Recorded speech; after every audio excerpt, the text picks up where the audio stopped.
안녕하세요. 사연에 빠지다의 DJ 민영입니다. 오늘도 두 가지 사연 준비되어 있는데요. 끝까지 들어주실 거죠? 구독과 좋아요 잊지 마시고요. 그럼 바로 시작해 볼게요. 안녕하세요. 저는 강아지 고양이 집사로 살고 있는 40대 초반의 사장입니다. 동네에서 술집을 운영하고 있지만 그것 말고도 강남의 와인바나 칵테일바를 관리하고 있을 정도로 일이 많답니다. 몸이 10개라도 모자랄 정도로 바쁘게 살고 있죠. 그 와중에 바리스타 자격증까지 따려고 준비 중에 있어요. 너무 과하게 열정적인가 싶은 순간도 있지만 바쁜 것이 좋더라고요. 저는 일찍 결혼했지만 남편과의 사이에 아이가 생기질 않더군요. 그래서 일찌감치 포기하고 강아지 2마리와 고양이를 키우고 있답니다. 무슨 일을 하느냐고 묻는 사람들에게 명함을 내밀면 많은 분들이 술집 하느냐고 반문하는 경우가 대부분이에요. 그중에 저를 내려다보는 시선으로 깔보는 사람들도 많죠. 무슨 제가 업소 마담인 것처럼 데리고 있는 여자들 물은 어떠냐고 무례하게 묻는 사람들도 있답니다. 물론 그런 사람들 시선이 불편하지 않는다면 거짓말이겠죠. 저에 대해서 뭘 얼마나 알아서 그런 말들을 뒤에서 할까 화가 나기도 하고요. 그래도 저는 제가 하는 일이 조금도 부끄럽지 않아요. 와인과 칵테일에 대해 공부하고 자격증까지 따는 것이 얼마나 어려운 일인지 그 사람들은 상상조차 해본 적 없을 테니까요. 물론 저의 어린 시절 꿈이 소믈리에나 바텐더였던 것은 아니었어요. 믿으실지 모르겠지만 고등학교 중퇴를 하는 날까지 저는 한 번도 반에서 1등을 놓쳐본 적이 없었거든요. 전교에서도 3등 아래로 떨어져 본 적이 없었을 정도였어요. 공부를 좋아하기도 했고 천문학자가 되겠다는 명확한 목표도 있었기 때문에 정말 최선을 다했거든요. 딱 고등학교 2학년 때까지는 말이죠. 사연 없는 사람들 어디 있고 고난과 역경 없는 사람이 세상 얼마나 되겠나 싶겠지만 저는 정말 고난과 역경 속에서 살아왔답니다. 저의 어린 시절은 최악의 환경이었어요. 툭하면 손을 올리는 아버지와 그런 아버지를 무서워하면서도 바람이 난 어머니 아래에서 학창시절을 보낸다는 것은 쉬운 일이 아니랍니다. 집에 들어가면 매일 물건이 깨지고 고함 소리가 가득 울렸죠. 저는 왜 두 사람이 이혼을 하지 않은 것인지 이해가 되지 않았어요. 차라리 각자 갈 길 가면 되는 건 아니겠나 싶었죠. 하지만 제가 몰랐던 것은 두 사람이 각자의 길을 가게 되면 저는 그 어디에도 속할 수 없다는 것이었어요. 제가 중학생이 되면서 결국 두 분은 이혼을 하셨습니다. 저는 이제야 평화가 찾아오겠거니 했지만 제게 있어서 고난의 시작은 그때부터였답니다. 어머니도 아버지도 저를 원하지 않으시더라고요. 마치 제가 두 분의 결혼 생활의 원흉인 듯 서로에게 떠넘기기 바쁘셨죠. 어머니는 저 때문에 팔자가 꼬였다고 했고 아버지는 제가 자기 자식은 맞느냐고 소리를 지르더군요. 생각지 못했던 순간이라 저는 아무런 반응을 보일 수가 없었답니다. 결국 저는 아버지에게 맡겨졌지만 아버지께서는 저를 어디론가 보내버리셨어요. 새장가를 가시는데 방해가 된다는 이유로 말이죠. 진짜 삼촌인지는 모르겠지만 아버지는 저더러 삼촌과 살라고 말했습니다. 저를 본 삼촌은 혀를 차며 적당히 알아서 지내라고 말했죠. 사춘기로 예민할 시기였는데 저는 겁이 났어요. 갑자기 얼굴도 모르는 성인 남자와 한 집에서 지내라니 그게 말이 되는 소리냐고요. 하지만 삼촌은 아버지와는 전혀 다른 사람이더군요. 저에게 신경을 쓰지 않는 것처럼 보이지만 그래도 용돈도 주시고 식사도 챙겨주셨어요. 나중에 알았지만 삼촌은 아버지의 후배로 몸이 약해서 집에만 있는 사람이더라고요. 돈은 어디서 생겼는지 모르지만 생활에는 전혀 곤란함이 없어 보였죠. 저는 죽은 듯이 지냈어요. 저의 유년 시절을 통틀어서 가장 평화로운 시기가 아니었나 싶을 정도로 매일이 평범 그 자체였습니다. 그런 제 생활에 변화가 생긴 것은 고2 여름 삼촌이 돌아가시면서부터였어요. 삼촌은 제 앞으로 얼마간의 재산을 남겼지만 그 돈은 제가 성인이 되어서야 쓸 수 있도록 되어 있었죠. 제가 삼촌의 재산을 물려받았다는 소식에 달려오신 아버지는 헛걸음을 했다며 화를 내시고는 그냥 가버리셨어요. 졸지에 저는 혼자 세상에 덩그러니 남게 되었죠. 삼촌이 살던 집은 삼촌의 가족들이 멋대로 처분해버려서 잠잘 곳이 없던 저는 결국 학교를 그만두고 돈을 벌어야만 했답니다. 제가 부모 운도 없고 유년 시절 인생이 꽈배기보다 더 꼬여 있었지만 딱 하나 좋은 점은 있었어요. 사람 운이 좋다는 것이죠. 저는 하루에도 아르바이트를 3개, 4개씩 했었는데요. 그중 와인바에서 설거지를 하는 일이 제일 힘들었지만 마음은 편했어요. 제 사정이 불쌍했는지 사장님께서 직원 휴게소에서 살 수 있도록 배려를 해주셨거든요. 와인과 칵테일을 배운 것도 이때였는데요. 사장님은 제게 센스가 있으니 자격증을 따보라고 권해주시기도 하셨답니다. 물론 제가 고등학교 중퇴라는 이야기에 졸업장은 있어야 먹고 살지 않겠느냐며 공부하라고 시간을 빼주기도 하셨죠. 덕분에 자격증도 따면서 주방에만 있던 저는 22살을 기점으로 홀에 나와 서빙을 하기 시작했답니다. 아마 그분이 아니었다면 저는 지금의 삶을 살지 못했을 거예요. 다 그때의 인연 덕분이죠. 남편을 만난 것은 영화에서나 볼 법한 상황이었어요. 손님으로 왔던 남편이 홀에서 벌어진 난투극을 단번에 해결해 주었거든요. 사건의 발단은 술 취한 개자식이 수작을 걸었는데 그걸 못 참은 제가 따귀를 날려버린 것에서 출발했어요. 경찰을 부르기는 했지만 이 자식은 완전 줄을 놓았는지 아주 가게 물건을 다 부술기세로 난동을 부렸거든요. 남편은 몇 번이나 가게에 방문해준 단골이었는데 제가 난감해 보였는지 선뜻 나서서 도와주었답니다. 그게 인연이 되어서 남편과 연애를 시작했고 결혼까지 왔죠. 저는 당연히 시댁에서 저를 반대할 거라고 생각했어요. 경찰인 남편에 비하면 정말이지 초라하다고 할 수밖에 없잖아요. 검정고시로 겨우 고졸은 면한 상태에 가족이라고는 있으나 마나한 사람들, 거기다 직업이 와인바에서 일하고 있는 여자를 어떤 집에서 좋아하겠어요. 그래서 당연히 처음 인사 갔을 때도 잔뜩 기죽어 있었답니다. 그런데 제 예상은 완전히 뒤집어졌어요. 시댁에서는 아무런 편견 없이 저를 받아주시는 것은 물론 오히려 지금까지 바르게 잘 커준 것이 너무나도 자랑스럽다고까지 말씀해 주셨죠. 그 소리를 듣는데 주책이게도 눈물이 터져버리더군요.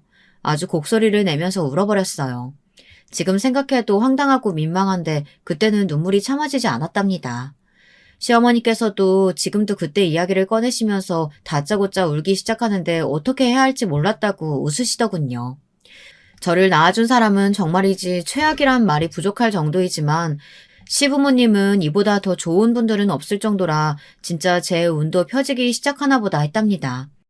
거기다 사장님께서 자신이 운영하는 와인바 중 한 곳을 제게 맡아보라고 하셨으니 이보다 더 좋을 수가 있겠나 싶은 그런 행복한 순간이었죠. 하지만 인생이 그렇게 쉽지만은 않더라고요. 제 인생의 고난은 앞으로 없을 것이라 확신했는데 그게 또 아니었죠. 행복하기만 했던 순간이 힘들어지기 시작한 것은 아주버님께서 결혼을 하시면서부터였답니다. 정말이지 뭐 이런 인간이 다 있나 싶은 그런 사람이 있더라고요. 저한테는 말이죠. 시아버지의 영향인지는 모르지만 남편을 비롯한 형제들이 경찰 일을 하고 있었는데요. 그중 유일하게 아주버님만 우체국에서 일을 하고 있었어요. 그런 아주버님께서 결혼할 사람을 소개시켜주겠다고 하며 형님을 데려왔죠. 첫인상을 이야기하자면 그림 같다고나 할까요? 고상하다라는 단어를 사람으로 만들면 형님이 되겠구나 싶을 정도였어요. 움직임 하나도 우아하더라고요. 와인바에서 일을 하면서 정말 다양한 손님들을 만나봤는데 형님처럼 기품 있어 보이는 사람도 없었거든요. 그럼에도 불구하고 무언가 석연치 않은 구석도 좀 있었어요. 묘한 위화감이 든다고 해야 할까? 이유는 알 수 없지만 저 모습이 전부는 아니겠구나 싶었죠. 형님은 나름 있는 집 따님이더군요. 아주버님을 어떻게 만났는지 의문일 정도였죠. 잘못된 우편을 배달하고 회수하는 과정에서 마주쳤다가 형님께서 아주버니에게 꽂히면서 두 사람의 인연이 시작되었다고 들었죠. 저도 영화 같은 만남이었는데 이쪽이야말로 진짜 소설로 만들어도 되겠구나 싶더라고요. 시부모님도 형님이 꽤나 마음에 드는 눈치셨어요. 다만 양가가 너무 차이가 나서 그 부분이 좀 망설여지신다고 하더라고요. 그래도 너무 한쪽에 기우는 결혼은 하는 게 아니거든. 괜히 집에 큰 소리만 생기지. 무슨 그런 말씀을 하세요, 어머니. 우리 집안이 어때서요? 경찰 집안이 어디 빠지는 집안이 아니죠. 하여튼 말은 잘하지. 하지만 뭐가 자꾸 걸리는 기분이라. 아유, 괜히 일어나 싶기도 하고 마음이 왜 이런지 모르겠다, 나도. 저는 아주버님을 믿어보라는 말로 불안해하시는 시어머니를 달랬어요. 이 순간을 저는 두고두고 후회했지만 말이죠. 그 뒤로도 형님은 몇 번 집에 와서 함께 식사를 했답니다. 그러는 어느 날이었어요. 저녁 식사를 마치고 저는 주방 정리를 하며 설거지를 하고 있었고 형님은 과일을 깎고 있었죠. 형님께서 저를 부르더니 묻고 싶은 것이 있다고 하더라고요. 동서, 내가 들었는데 진짜인가 싶어서 확인을 좀 해보려고. 동서 술집에서 일한다고 하던데 정말이야? 술집이기는 술집이죠. 작년까지는 와인바에서 일하다가 지금은 동네에 작은 가게를 냈어요. 분점 같은 건데 사장님께서 도와주셔가지고요. 와인바는 무슨 술집 아닌가? 그나저나 동네에 있다고? 여기? 네, 어쩌다 보니 그렇게 됐네요. 분점을 찾다 보니까 이 동네가 마음에 드셨나 보더라고요. 그런데 형님, 그건 왜 물어보세요? 형님은 당혹스럽다는 표정으로 저를 보시더니 고개만 저으시고는 입을 꾹 다무셨죠. 제가 그 뒤로 여러 이야기를 꺼냈는데 형님은 한 번도 반응을 보이지 않으셨어요. 마치 제가 투명 인간이라도 되는 것처럼 시선조차 주지 않으시더라고요. 기분이 나쁘더군요. 아니, 제가 무슨 실수를 한 것도 아닌데 갑자기 냉랭하게 나오는 이유를 아무리 생각해도 모르겠더라고요. 저는 급기야 제가 실수한 것이 있느냐고 물었지만 그 질문에도 돌아오는 대답은 없었죠. 저도 기분이 상해서 입을 꽉 다물고는 빠르게 설거지에만 집중을 했어요. 저는 형님이 가신 뒤에도 자꾸만 그때의 상황이 떠올라서 한동안 스트레스가 심했어요. 그냥 모르는 척하고 싶었지만 도저히 안 되더라고요. 남편에게도 이야기했는데 남편도 잘 모르겠다고 이상하다고 하더군요. 하지만 그 이유를 아는 데는 그리 오래 걸리지 않았어요. 형님께서 갑자기 전화가 오셔서는 밖에서 좀 보자고 하시더군요. 저는 점심시간에 형님 회사 근처로 가면 되느냐고 물었는데 형님께서 절대로 안 된다고 하시며 주소를 보내줄 테니 그곳으로 오라고 했죠. 저는 무슨 소리를 하려고 저러나 궁금했지만 도저히 감이 잡히질 않았어요. 약속 장소가 다가올수록 긴장이 되었습니다. 저는 형님이 말씀하신 대로 가장 구석의 자리를 잡고 형님을 기다렸어요. 분명 1시까지 오라고 하셨는데 2시가 되도록 형님은 나타나지 않으셨죠. 전화를 걸어봤는데 바로 부재중으로 넘어가더군요. 메시지를 보내도 답이 없었죠. 그냥 일어나서 가버릴까도 했는데 그래도 조금만 더 하다가 1시간이 넘어가고 있었어요. 2시 30분쯤 되었나 도저히 못 참고 가야겠다 싶어서 자리에서 일어났는데 형님이 등장하더군요. 저는 사람을 1시간 30분이나 기다리게 했으면 사과라도 할 줄 알았는데 형님은 바빠서 약속을 잊었다는 말도 안 되는 소리를 하며 태연하게 자리를 잡고 앉았습니다. 저는 너무 어처구니가 없어 바로 반응도 하지 못하고 가만히 서 있기만 했어요. 형님은 턱으로 자리를 가리키며 바쁘니 빨리 앉으라고 재촉했죠. 그냥 그 자리를 박차고 나갔어야 하는데 저는 바보같이 또 자리에 앉아 형님을 바라보았습니다. 형님은 간단하게 본론만 이야기하겠다고 하더니 정말이지 충격적인 요구를 하더라고요.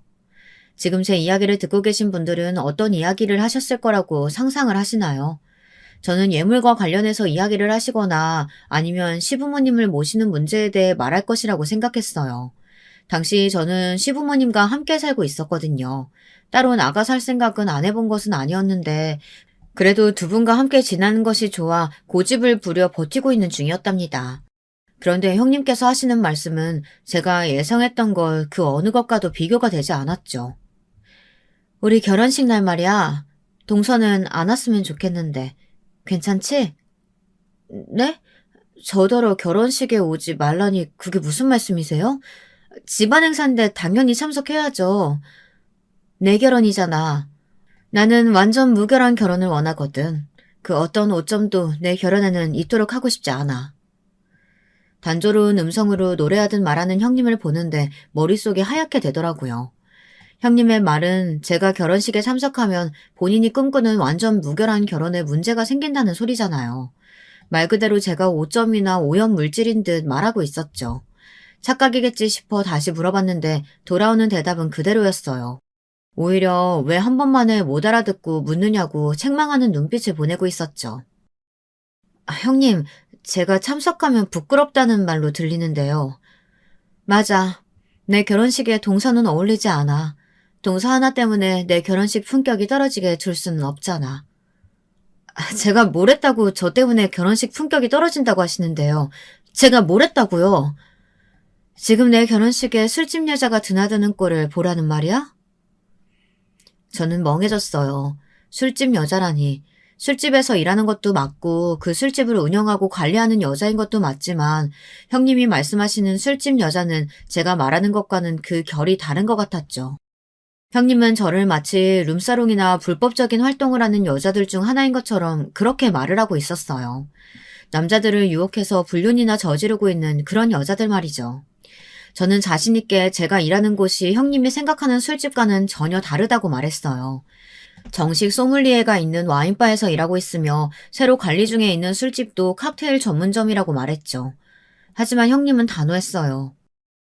내 기준에는 다 똑같은데 동서는 뭐가 그렇게 잘났다고 구별해서 이야기를 해? 다른 사람 술 취해주는 건 똑같잖아. 아니야? 형님, 어떻게 그런 말씀을 하세요? 저도 전문직이에요. 소믈리에 자격증 땄고 바텐더 자격증도 있다고요. 그래서? 다시 말하지만 그런다고 해서 동서가 술집에서 일한다는 사실이 바뀌는 건 아니잖아. 더 이상 긴 말하고 싶지 않으니까 내 결혼식에는 안 오는 걸로 알고 있을게. 형님은 무슨 선고를 하든 말하고는 나가버렸죠. 저는 혼자 카페에 앉아 멍하게 천장만 바라보고 있었어요. 방금 무슨 일이 있었는지 모든 것이 꿈만 같았죠. 저는 몸이 아프다고 말하고는 집으로 들어갔어요. 시어머니께서는 쉬는 날도 아닌데 들어오는 저를 보고 당황하셨죠. 저는 몸살 기운이 있는 것 같아서 그냥 하루 쉬기로 했다고 말했고 시어머니께서는 걱정스러운 얼굴로 병원을 가자고 하셨답니다. 시어머니의 다정한 손길과 걱정스러운 목소리에 눈물이 날 것 같았어요.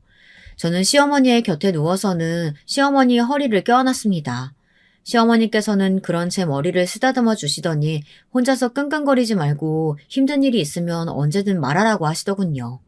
낮에 형님과 있었던 일을 하나도 빠짐없이 다 이야기하고 싶은 충동이 들었지만 저는 입을 다물고는 가만히 시어머니의 손길에 눈을 꼭 감고 있었죠. 기분이 정리된 것은 그로부터 몇 시간이 흐른 뒤였어요. 시어머니께서는 제가 잠들 때까지 토닥이며 저를 챙겨주셨어요. 눈을 뜨니 벌써 저녁 시간이더군요. 오랜만에 집에 와서 저녁을 먹고 자료를 뒤적거리는 남편에게 이야기를 좀 하자고 했어요. 남편은 안 그래도 얼굴이 계속 나빠 보여서 걱정했는데 무슨 일이 있느냐고 물었죠. 아주버님 결혼식 말이야. 나 아무래도 그때 일이 있어서 못 갈 것 같아서. 일은 무슨 중요한 가족 행사에 당신이 빠진다는 게 말이 되는 소리야? 나도 사정이 좀 있어서. 사정은 무슨, 자기 빠진다고 하면 어머니랑 아버지 엄청 충격받으실 텐데. 당신 무슨 일 있어? 갑자기 왜 결혼식에 오지 않겠다고 해? 그냥 가게에 일이 좀 있어. 남편은 절대 제 말은 믿을 수 없다고 하며 솔직하게 이야기하라고 다그쳤어요. 형사의 감이라는 것인지 남편은 끝까지 저를 물고 늘어졌죠. 저는 결국 낮에 있었던 일을 털어놓을 수밖에 없었답니다. 이야기를 다 들은 남편은 벌떡 일어나 전화기를 찾더군요. 저는 지금 남편이 어떤 일을 하려고 하는지 단박에 눈치챘어요. 전화기를 찾은 남편을 막아서면서 절대로 안 된다고 말렸지만 남편은 어떻게 가만히 있을 수 있겠냐고 하며 이대로 그냥 넘어갈 문제가 아니라고 말했어요. 전화해서 뭐라고 하려고. 당신 일 키우지 말고 잠깐만 좀. 당신을 무시해도 정도가 있지. 지금 말이 되는 소리야? 이 상황이? 왜 사람들은 오라 오지 마라 하는데 형수님이 뭐라도 되는 것처럼. 남편은 좀처럼 진정하지 못하고 방을 서성거리며 절대 용서할 수 없다는 소리만 반복했어요. 괜찮지는 않았지만 분노로 가득 찬 남편의 모습을 보고 있자니 저도 모르게 괜찮다는 말이 나오더군요. 제 말에 남편은 더 많이 화가 난 것 같았어요. 당장이라도 형님에게 찾아가서 따지겠다는 남편을 겨우 진정시키고 나서 마음을 놓을 수가 있었답니다. 남편은 절대로 기죽을 필요 없다고 하더니 떳떳하게 자신과 결혼식에 가면 된다고 말하더라고요. 저는 남편의 그런 모습에 살짝 위안을 받았어요. 그래도 내 편이 여기 있다는 그런 느낌을 받았거든요. 일주일 정도 지났을까 형님이 집으로 오셨어요. 시어머니와 의논할 일이 있다고 하더군요. 이미 형님에게 마음이 상해 있던 저는 본 척도 하지 않고 묵묵히 저녁 준비를 했죠. 형님은 자신이 제게 무슨 소리를 했는지 까맣게 잊은 사람처럼 아는 척을 해오는데 어이가 없더라고요. 제가 반응이 없자 시어머니께서 둘 사이에 무슨 문제라도 있냐고 물어보셨지만 저는 대답하지 않았죠. 저녁 식사를 마치고 형님과 시어머니께서 이야기를 나누시는데 남편이 들어왔어요. 피곤한 얼굴로 들어온 남편은 형님을 보자마자 눈에 불꽃이 튀는 것처럼 반짝이더군요. 그리고는 제가 말리기도 전에 형님을 부르며 거실에 자리를 잡았습니다. 이야기를 나누던 형님과 시어머니도 TV를 보고 계시던 시아버지도 남편의 큰 소리에 당황하신 눈치였어요. 형수님, 이번 결혼식에 저희 부부더러 오지 말라고 하셨다죠? 네? 서방님, 무슨 소리세요? 제가 언제 그런 말을 했다고? 완벽한 결혼식을 위해서 우리 부부는 안 왔으면 좋겠다고 하셨다면서요. 제가 그 소리 듣고 얼마나 섭섭하던지. 아무리 그래도 그렇지 동생더러 형의 결혼식에 오지 말라고 말씀하시는 건 좀 너무한 거 아닙니까? 그게 무슨 소리냐? 큰애야, 너 정말 둘째네더러 결혼식에 오지 말라고 했어?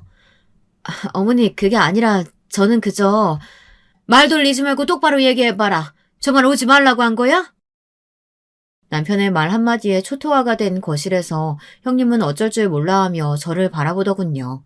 어떻게든 해보라는 눈빛이었지만 저는 고개를 돌렸죠.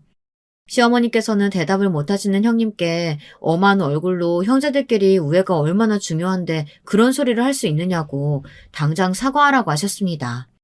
형님은 절대 그런 말이 아니었다고 하며 자신의 의도를 오해한 것 같다고 변명을 했어요.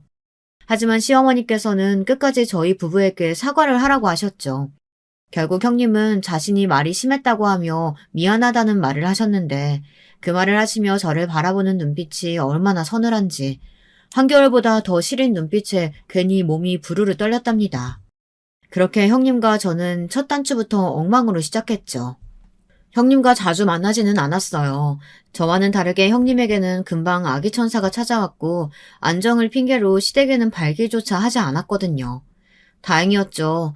서로 얼굴 봐서 좋은 소리 나올 사이는 아니었으니까요. 그럼에도 불구하고 형님이 어쩌다 한번 시댁에 오는 날에는 꼭 제 속을 뒤집어 놓고 가셨답니다. 임신 6개월 정도 지났을까? 입덧 때문에 고생했다던 형님은 이제 좀 좋아졌다며 시댁 제사 때 모습을 보였어요. 부른 배를 내선 뭐하러 왔느냐고 말씀하시는 시어머니의 표정도 무척이나 부드러워 보였죠. 형님은 임신 초기에는 너무 힘들었는데 이제는 좀 움직일만 하다는 소리를 하며 배를 쓰다듬더군요. 당시 아이를 갖고 싶어서 병원을 찾아다니며 노력 중이었던 저는 형님이 무척이나 부러웠답니다. 동서, 아직도 병원 다녀? 무슨 소식은 있고? 아직이요. 저희 마음대로 되는 일이 아니다 보니 쉽지가 않네요. 동서가 몰라서 그렇지 임신해서 좋을 건 하나 없어. 내 몸이 내 몸 같지 않아서 불편한 것들이 얼마나 많은데.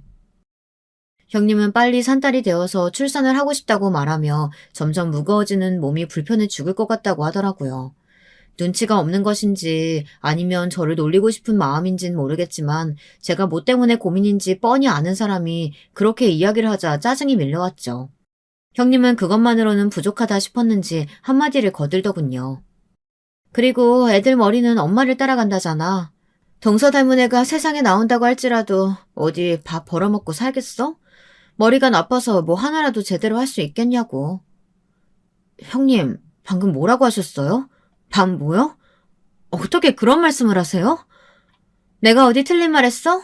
동서 닮으면 술집 여자밖에 더 되겠냐고. 저는 이성이 뚝하고 끊어지는 기분이 들었어요. 저는 형님께 임산부가 마음을 곱게 써야지 뱃속의 애가 다 듣고 있지 않겠느냐며 소리를 질렀죠. 형님은 태어난 얼굴로 사람을 가려야 한다는 것을 미리부터 배우게 될 테니 오히려 교육적이라는 헛소리를 하더군요. 솔직히 형님이 임산부만 아니었으면 저는 머리채를 붙잡고 이리저리 휘두르고도 12번은 휘둘렀을 거예요. 저는 아직 시어머니께서 집에 계시다는 것에 심호흡을 하고 흥분을 가라앉혔어요. 그렇게 따지면 글쎄요. 형님 뱃속에 있는 그 아이도 평탄한 인생 살긴 글렀네요. 형님같이 상황 파악 못하고 필터 없이 말 내뱉는 엄마를 뒀으니 애가 얼마나 고생을 하겠어요. 주변 사람 눈총이나 사면 샀지. 벌써부터 고생길이 훤하겠어요. 뭐? 동서, 지금 뭐라고 했어? 제가 어디 틀린 말 했나요? 솔직히 형님께서 내세우실 게 뭐가 있어요. 저처럼 자격증이 하나라도 있으세요? 스스로 할 수 있는 일이 뭐가 있으시냐고요. 저의 도발적인 말에 형님은 입술을 깨물곤 감히 누구한테 그런 말을 하느냐고 하더니 그래도 자기가 형님인데 위아래 없이 배운 것 없는 티를 내느냐고 했죠. 저는 평온한 척 고개를 들고 형님을 바라보았어요. 형님은 자신에게 했던 말을 후회하게 해주겠다고 했지만 저는 누가 먼저 시작했는지 똑똑히 기억하라고 말하곤 자리에서 일어났죠. 속 시원했냐고 물어보신다면 그렇다고는 말은 못하겠어요. 형님의 그 유치함에 놀아난 것 같아 기분이 좋지는 않더라고요. 솔직히 아이에게는 아무런 잘못이 없잖아요. 그런데 아직 태어나지도 않은 아이를 대상으로 그런 말을 했다는 것이 살짝 반성이 되더라고요. 그래도 형님의 그 뻔뻔한 목소리를 떠올리며 제가 잘못한 것은 없다고 스스로에게 주문을 걸었답니다. 산 달이 지나고 형님은 건강한 남자아이를 출산했어요. 아주버님의 판방이나 다름없는 아이를 보는데 어느 정도 포기했다고 생각했던 제 마음에 다시금 아이를 갖고 싶다는 욕심이 차오르기 시작했죠. 하지만 저희 부부에게는 아이가 허락되지 않더라고요. 그러면서 남편은 유기견 2마리를 집으로 데려왔어요. 앞으로 우리에게는 자식이나 다름없다고 하면서 말이죠. 원래 동물을 싫어하는 편이었던 저는 남편이 데려온 아이들이 마땅치 않았어요. 선뜻 눈길이 가지 않았죠. 하지만 반려견들의 애교에 결국은 문을 열고 진짜 제 자식이다 생각하면서 애지중지 키웠답니다. 시부모님께서도 반려견을 보시고는 아주 듬직하다고 하시며 부쩍 좋아하셨죠. 하지만 형님은 달랐어요. 혈통도 정확히 알 수 없는 이런 개를 집에 들이시면 어떻게 해요? 어머니, 우리 기찬이도 있는데 애기 있는 집에 개라니. 개털 날려서 우리 기찬이 코나 입에 들어가면 어떻게 하라고요? 반려견이랑 함께 자란 아이들이 정서적으로 더 안정된다는 이야기 못 들어보셨어요? 그리고 혈통이 뭐가 그렇게 중요하다고요? 이게 다 동서 때문이잖아. 동서가 애만 가졌어도 서방님이 개를 집에 데리고 오셨겠어? 큰애야, 너 말을 왜 그렇게 하니? 내 집에서 내가 개를 키우겠다는데 네가 무슨 자격으로 그런 말을 해?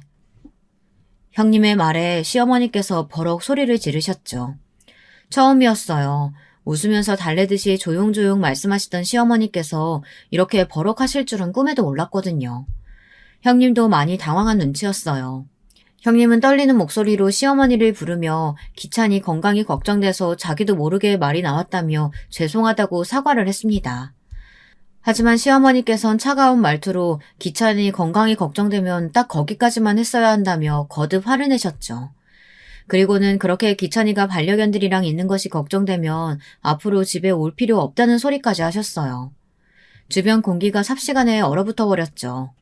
형님은 어떻게든 상황을 넘기고 싶어 했지만 소용없었답니다. 시어머니의 강경한 태도가 약이 되기는 했는지 형님은 그 뒤로 말씀을 무척이나 조심스럽게 하시더군요.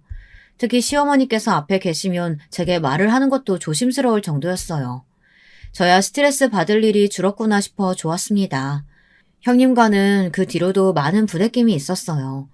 그나마 다행인 점이 딱 하나 있다면 8년 정도 형님네가 해외에 나가 있었다는 사실이죠. 원래 우체국에서 일하던 아주버님은 형님과의 결혼을 기점으로 우체국을 그만두고 형님네 집안의 회사로 들어갔거든요. 동남아시아가 주된 활동 무대이다 보니 해외 일정이 많더라고요. 결국 태국에 8년 정도 나가 있으셨죠. 1년에 한 번 형님을 볼까 말까 할 정도로 지내다 보니 형님에 대한 저의 원망이나 경계심이 많이 줄어들더군요. 물론 한 번씩 동서는 자식이 없어서 모르겠지만 이라는 말로 시작할 때면 잠을 못 이룰 정도로 화가 났어요. 형님이 그렇게 제 마음을 난도질하고 나면 하루 종일 우울하고 축 처져 있었죠. 괜히 남편에게 화를 내기도 하고 다른 사람들은 근처도 못 올 정도로 예민하게 굴기도 했어요. 그래도 남편과 반려견 덕분에 이겨낼 수 있었죠. 하지만 큰아이의 학교 문제로 형님네가 다시 한국으로 들어오면서 사건이 터지고 말았습니다. 정말 최악의 사건이었어요. 형님이 한국으로 돌아오신 뒤 저는 되도록 얼굴을 보지 않으려고 노력했어요. 무슨 소리로 제 속을 뒤집을지 생각하면 피가 거꾸로 솟는 기분이었거든요. 하루는 제가 집에서 쉬고 있는데 기찬이가 학교를 마치고 시댁으로 왔더군요. 제가 일에 빠져서 외출이 잦아 몰랐는데 최근 들어 시어머니께서 기찬이와 그 아래 동생 둘까지 애 셋을 돌보고 계셨더라고요. 형님은 도대체 뭐 하기에 애들을 다 시어머니께 맡겨둔 것이냐고 물었지만 시어머니도 잘 모른다고 하시더라고요. 잠깐만 봐달라고 해서 그러겠다고 했더니 요즘은 매일같이 아침에 데려다 놓고 가버린다고 하셨죠. 형님이 밖에서 일을 하는 사람도 아닌데 이게 무슨 경우인가 싶었지만 더 이상 알려고 했다간 괜히 싸움이 될 것 같아 입을 다물었습니다. 커피 마시면서 거실로 나오는데 기찬이가 저를 부르더군요. 숙모, 저 이거 하나만 알려주세요. 뭐? 숙제 중이었어? 학원 숙제인데요. 잘 모르겠어요. 저는 기찬이가 내민 문제집을 보고 깜짝 놀랐어요. 이제 초등학교 1학년인 기찬이가 내민 문제집은 초등학교 5학년 내용이었거든요. TV에서 수학 선행에 대해 말들이 많더니만 기찬이가 그 주인공일 거라고는 생각지는 못했던 저는 도대체 얼마나 일찍 공부를 시작한 것이냐며 속으로 중얼거리며 기찬이가 물어본 문제를 설명해 주었어요. 기찬이는 학원 선생님보다 더 설명을 잘해주는 것 같다고 저한테 몇 가지 더 물어보았죠. 오랜만에 수학을 봐서 그런가 저도 기분이 좋았어요. 수학은 제가 제일 좋아하고 자신 있는 과목이었거든요. 기찬이는 앞으로 숙제는 저랑 해야겠다는 달콤한 말까지 하며 활짝 웃는데 마음 한쪽이 따끔거리더라고요. 형님이 그날만큼 부러웠던 적이 없었답니다.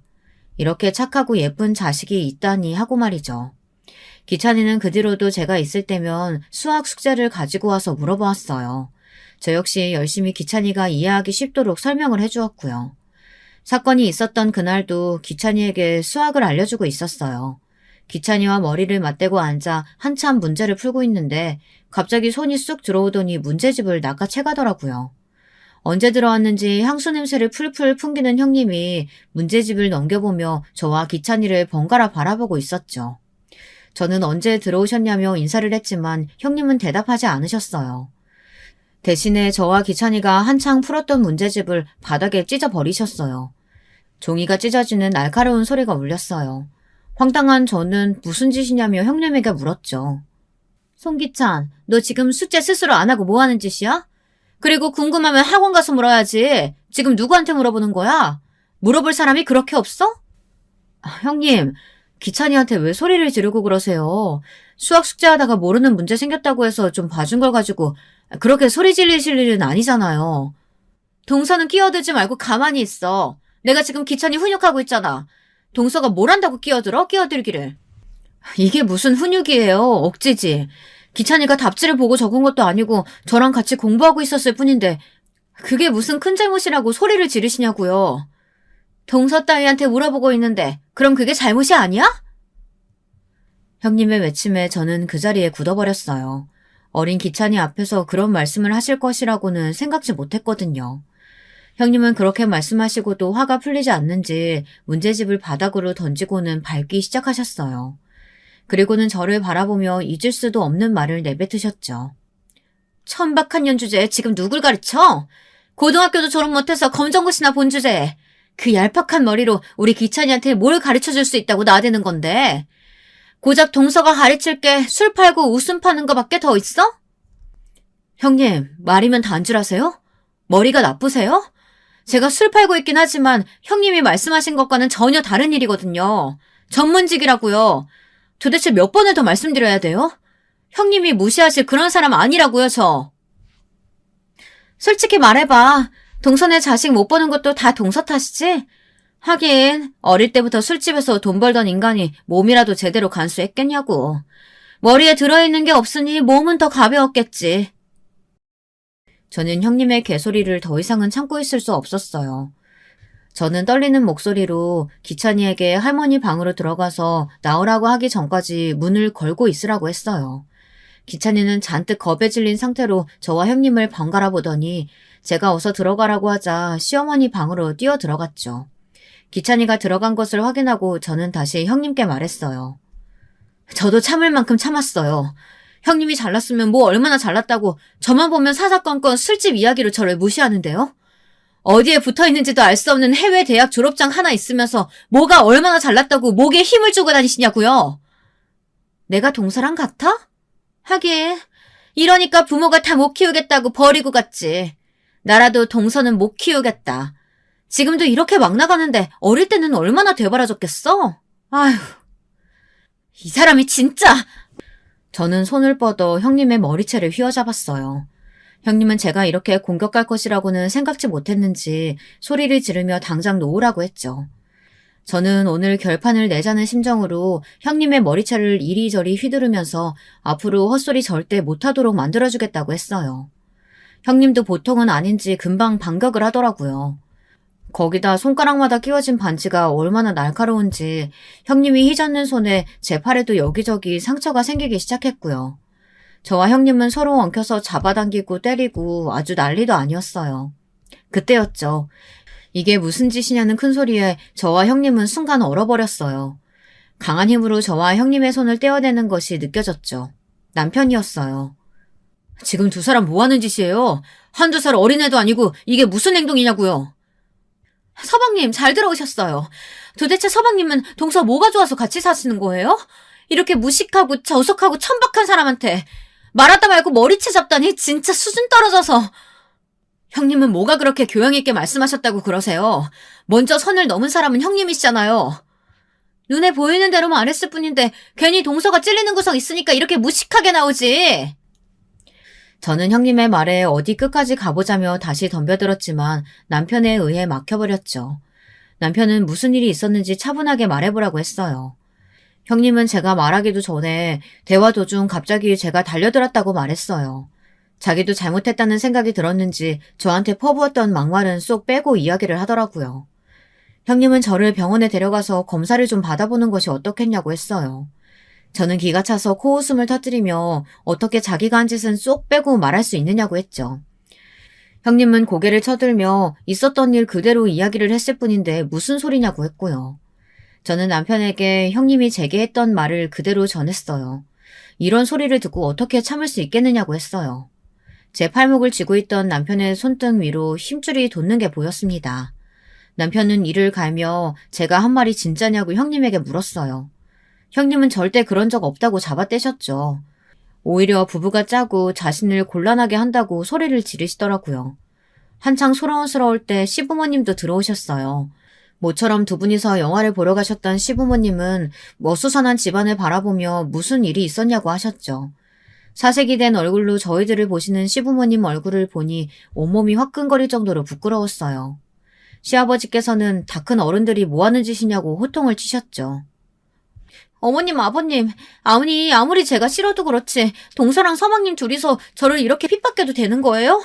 여기 좀 보세요. 이거 다 동서가 만든 것들이라고요. 그런데 서방님이 들어오셔서는 제 말은 믿지도 않고 동서랑 편대가지고 저를 몰아가잖아요. 아니, 이게 다 무슨 일이야. 세상에 머리가, 손은 또 왜 그렇고. 둘째야, 너도 마찬가지야. 아니, 팔에 이 상처는 다 뭐니? 둘이 싸우기라도 했어? 동서가 다짜고짜 제 머리부터 잡잖아요. 어머니, 제가 진짜 서러워서. 원인 제공을 누가 했는데 지금. 보세요. 저한테 덤벼드는 꼴을요. 동서가 어떻게 저한테 이럴 수 있냐고요.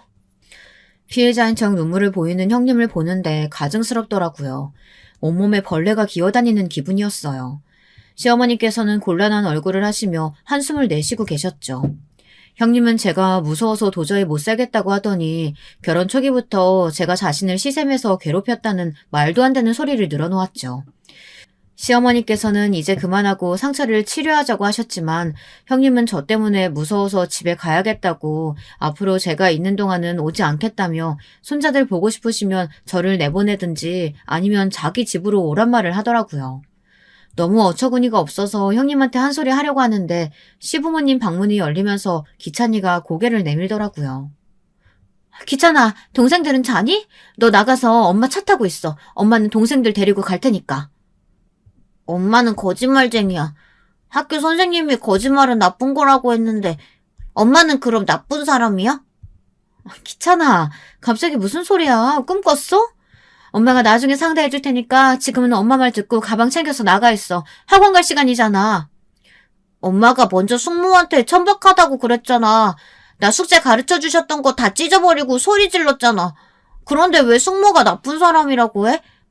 숙모는 좋은 사람이야. 학원 선생님보다 100배 1000배는 더 똑똑하고 모르는 것도 없는데. 엄마는 왜 거짓말해? 왜 숙모 아프게 해? 기찬이의 순수한 질문에 모든 시선이 형님에게 집중되었어요. 형님은 허둥거리며 기찬이의 입을 손으로 강하게 막더니 나가 있으라는데 왜 말을 안 듣느냐고 했죠. 어찌나 강한 힘으로 입을 막는지 기찬이의 얼굴이 삽시간에 붉어지더라고요.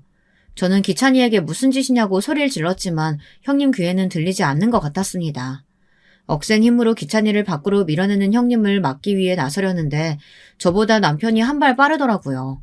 잽싸게 형님의 손목을 낚아챈 남편은 어딜 빠져나가려고 하느냐고 외쳤고 발버둥 치는 형님을 단박에 제압했죠. 베테랑 형세 앞에서 형님은 종이장처럼 이리저리 휘두려질 수밖에 없었고요. 저는 기찬이를 서둘러 안아들었습니다. 기찬이 말이 다 사실이냐? 그래 너 정말 그렇게 말했어? 정말 애가 보는 앞에서 책 찍고 소리 질렀냐고? 아버님, 그건 기찬이가 동서한테 사주받고. 말이 되는 소리래! 저 어린 것이 사주받다니. 지금 장난해? 내가 전에도 말했잖니. 서로 말 조심하고 살자고. 근데 그걸 아직도 못 고치고 애 앞에서. 에휴. 시부모님께서는 길게 한숨을 내쉬셨어요. 안에서는 기찬이 동생들이 우는 소리가 밖으로 새어나왔죠. 시어머니께서는 허둥거리며 방으로 들어가셨고 저는 기찬이에게 들어가서 기다리라고 말했어요. 남편은 기찬이가 들어간 것을 확인하고 나서야 형님의 팔을 놓아주었고요. 형님은 중심을 잡지 못하고 그대로 바닥으로 쓰러졌어요. 우리 그이가 이 사실 알면 가만히 있을 것 같아요? 우리 집은? 내가 어떻게 나올 줄 알고 이렇게 하세요, 서방님? 뭘 어떻게 하시게요? 왜요? 제 출세길이라도 막아보시게요? 어디 할 수 있으면 해보세요. 틀린 말 한 것도 아닌데 다들 왜 저한테 난리세요? 동네에서 술이나 파는 년 말보다 제 말을 믿으셔야 되는 거 아니에요? 형님의 말에 시아버지께서는 충격을 받으신 것 같았어요. 하긴 그동안 보여준 모습과는 180도 다른 얼굴을 하고 있는 맏며느리를 보고 놀라지 않을 사람이 어디 있겠어요. 형님은 자신이 가진 모든 것을 동원해서 저와 남편을 가만히 두지 않겠다고 말했어요. 남편이 시큰둥한 반응을 보이자 형님은 어디 두고 보자며 시댁을 빠져나갔죠. 그렇게 나가버린 형님은 자식들은 궁금하지도 않은지 전화 한 번이 없더군요. 아주버님께서 하얗게 질린 얼굴로 와선 아이들을 데려가겠다고 했지만 시부모님께서는 그런 엄마 밑에서 뭘 배울 수 있겠냐고 하시며 당장 와서 사과부터 하라고, 그렇지 않으면 앞으로 애들 얼굴은 못 볼 거라고 강하게 말씀하셨어요. 저는 그래도 형님이 모성애는 있겠거니 싶었거든요. 그런데 끝까지 오지 않으시더라고요. 그 사건이 있고 일주일이 지났을까 아주버님께서 짐을 챙겨서 집으로 들어오셨어요. 저는 무슨 일인가 싶어 놀란 얼굴로 연우를 물었지만 아주버님께서는 입을 꾹 다물고는 그저 다 끝났다는 얘기만 하셨죠.